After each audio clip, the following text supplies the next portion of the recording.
بسم اللہ الرحمن الرحیم۔ السلام علیکم دوستوں، امید ہے آپ سب خیریت سے ہوں گے۔ دوستوں، اگر آپ کو میری ویڈیو پسند آتی ہیں تو میری ویڈیوز کو لائک اور میرے چینل کو سبسکرائب ضرور کیا کریں۔ ایک دانن آدمی کی گاڑی گاؤں کے قریب خراب ہو گئی۔ اس نے سوچا کہ گاؤں سے کسی سے مدد لے لیتا ہوں۔ وہ جیسے ہی گاؤں میں داخل ہوا تو اس نے دیکھا کہ ایک بوڑھا شخص چارپائی پر بیٹھا ہے اور اس کے قریب مرغیاں دانہ چن رہی ہیں۔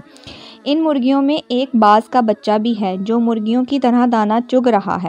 وہ حیران ہوا اور اپنی گاڑی کو بھول کر اس بوڑھے شخص کے کہنے لگا، یہ کیسے خلافت قدرت ممکن ہوا؟ ایک باز کا بچہ زمین پر مرغیوں کے ساتھ دانہ چگ رہا ہے۔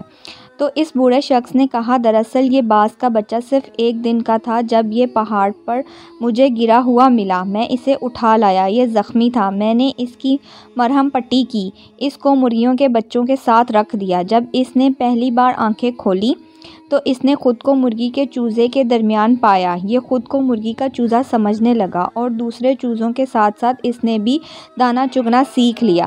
اس دانن شخص نے گاؤں والے سے درخواست کی کہ یہ باز کا بچہ مجھے دے دو تحفے کے طور پر یا اس کی قیمت لے لیں، میں اس پر تحقیق کرنا چاہتا ہوں۔ اس گاؤں والے نے باز کا بچہ اس دانن شخص کو تحفے کے طور پر دے دیا۔ یہ اپنی گاڑی ٹھیک کروا کر اپنے گھر آ گیا اور روزانہ باز کے بچے کو چھت سے نیچے پھینک دیا کرتا، مگر باز کا بچہ مرغی کی طرح اپنے پروں کو سمیٹ کر گردن میں اس کو چھپا لیتا۔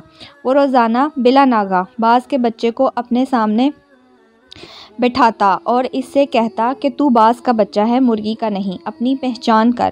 اس طرح اس نے کئی دن تک اردو، پنجابی، سندھی، سرائکی، پشتو ہر زبان میں اس باز کے بچے کو کہا کہ تو باز کا بچہ ہے، مرغی کا نہیں، اپنی پہچان کر، اپنے آپ کو پہچاننے کی کوشش کرو۔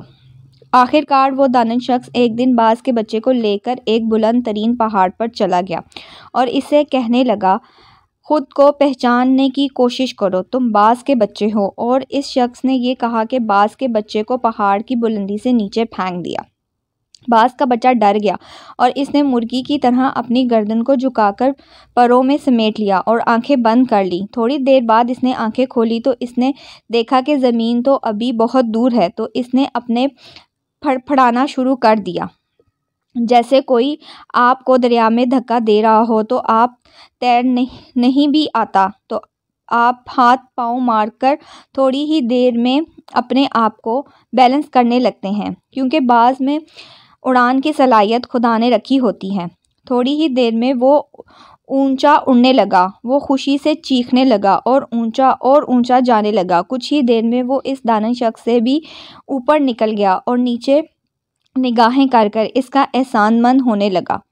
تو دانن شخص نے کہا کہ اے باز، میں نے تجھے تیری شخصیت دی ہے، اپنے پاس سے کچھ نہیں دیا۔ یہ کمال صلاحیت تیرے اندر موجود تھی، مگر تو بے خبر تھا۔ یہی معاملہ ہم لوگوں کے ساتھ ہے۔